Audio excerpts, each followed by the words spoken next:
नमस्कार मंडळी, मी रुपाली तुमचं पुन्हा एकदा खूप खूप स्वागत करते आजच्या एका नवीन ब्लॉगमध्ये. आय होप तुम्ही सगळे मस्त असाल आणि स्वतःची काळजीही घेत असाल. तर जीवदानीला गेली होती परवा, तर तिथून मी सुपारीची फुलं मला देण्यात आली होती ओटीमध्ये, तर ती देवाला काल चढवली होती. तर आज करायची होती देवपूजा. तर म्हटलं चला आज आपण पूर्णच देवघर जे आहे ते साफ करून घेऊया.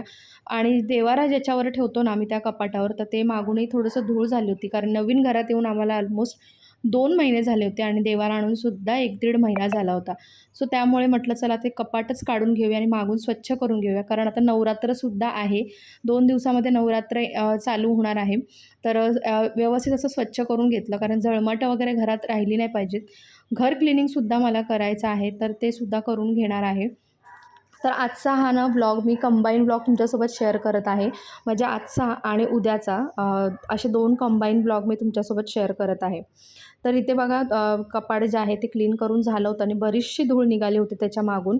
तर ती सगळी झाडून घेतली. कारण काय होतं ना, विंडो ओपन ठेवला ना तर सगळी धूळ जळमटं डायरेक्ट त्या कपाटाच्या खाली जाऊन बसतात आणि रोज काय आपलं इतकं स्वच्छ करणं शक्य होत नाही देवारा हलवून.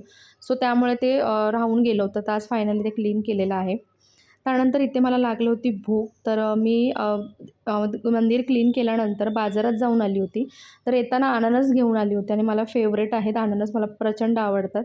तर ते खाऊन घेतलं आणि आज दुपारच्या जेवणामध्ये मी बनवलेलं आहे सुकं पिठलं, बटाट्याची भाजी आणि आळूवड्या बनवलेल्या आहेत, पापड फ्राय केलेत आणि मस्त असं भाकरीबरोबर आम्ही एन्जॉय करतो आहे मी आणि लोलो.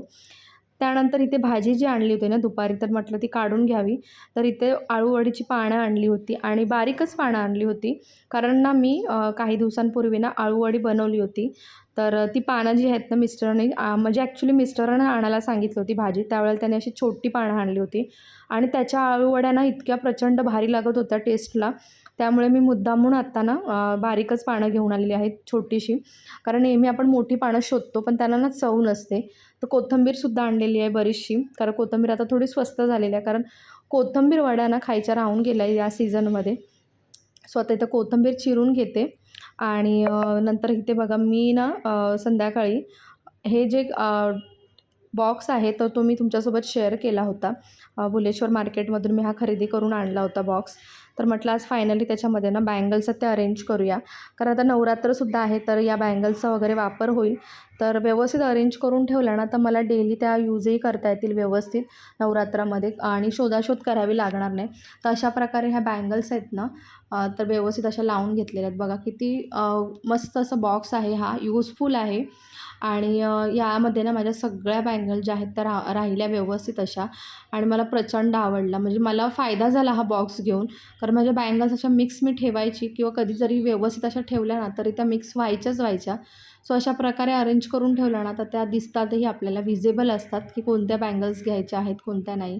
तर ते व्यवस्थित अशा मी ठेवून घेतलं. बघा सगळ्या बँगलच्या माझ्या एका साईडला मेटलच्या, दुसऱ्या साईडला अशा काचेच्या बांगड्या आणि एका साईडला ज्या आपले डिझाईनवाल्या किंवा ज्याला आपण म्हणतो खड्यावाल्या बांगड्या होत्या, तर त्या ठेवून घेतल्या. त्यानंतर हा एक दुसरा बॉक्स होता, मी तुमच्यासोबत शेअर केला होता. तर त्यामध्ये सुद्धा ना मी माझे नेकलेसेस वगैरे, जे छोटे नेकलेसेस किंवा इयरिंग्स जे मोठे आहेत म्हणजे झुमके वगैरे टाईपमध्ये, तर ते सगळे मी याच्यामध्ये अरेंज करून घेतले. आता जेव्हा हा डब्बा ओपन करेन ना तर मला सहज सगळं मिळेल. आणि हा डब्बा मला असं वाटत होते की अजून एक डब्बा आणायला हवा होता, कारण अजून एक डब्यामध्ये बऱ्याचशा गोष्टी राहिल्या असत्या. बघू नेक्स्ट टाईम गेल्यानंतर नक्कीच घेऊन येईन.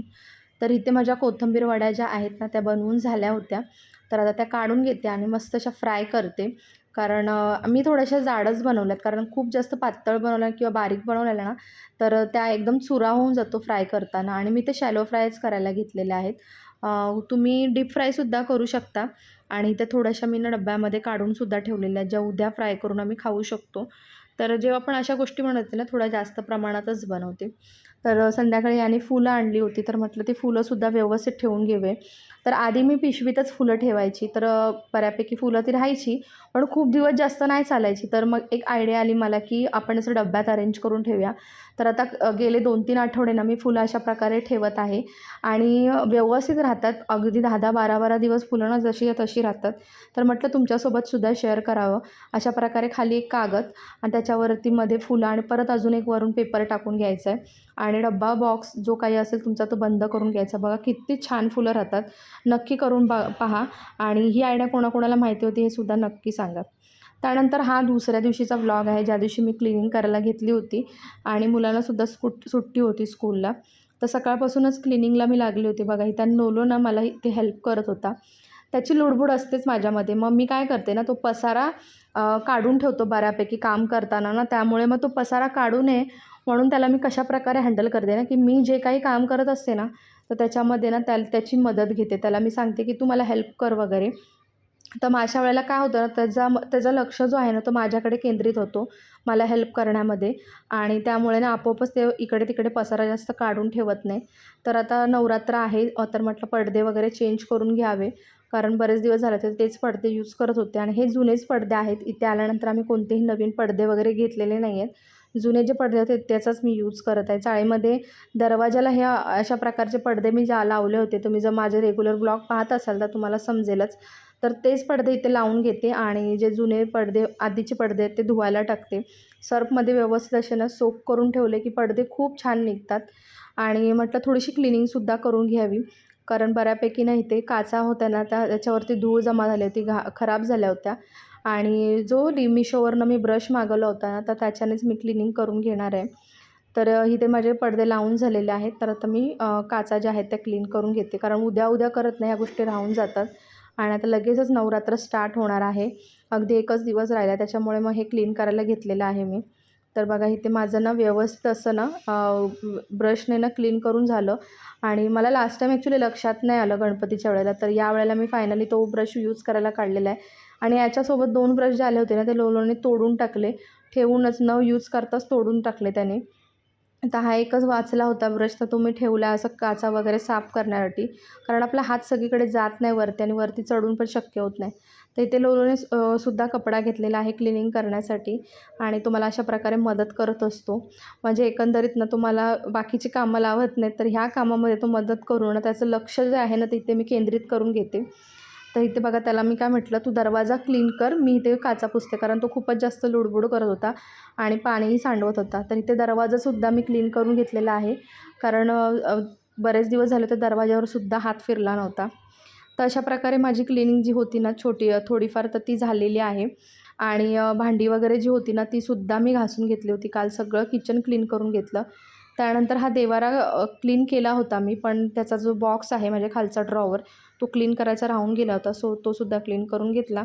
त्यानंतर आम्ही गेलो होतो फेरफटका बाहेर मारायला. तर इथे बघा देवींचं आगमन स्टार्ट झालेलं आहे. अशा प्रकारे नवरात्र उत्सवासाठी पूर्ण घर जे आहे ते क्लीन करून घेतलेलं आहे. आय होप तुम्हाला आजचा व्लॉग आवडला असेल. चला मग आजचा व्लॉग जो आहे तो मी इथे सेंड करते. व्लॉग आवडला असेल तर चॅनलला सबस्क्राईब आणि व्हिडिओला लाईक करायला विसरू नका.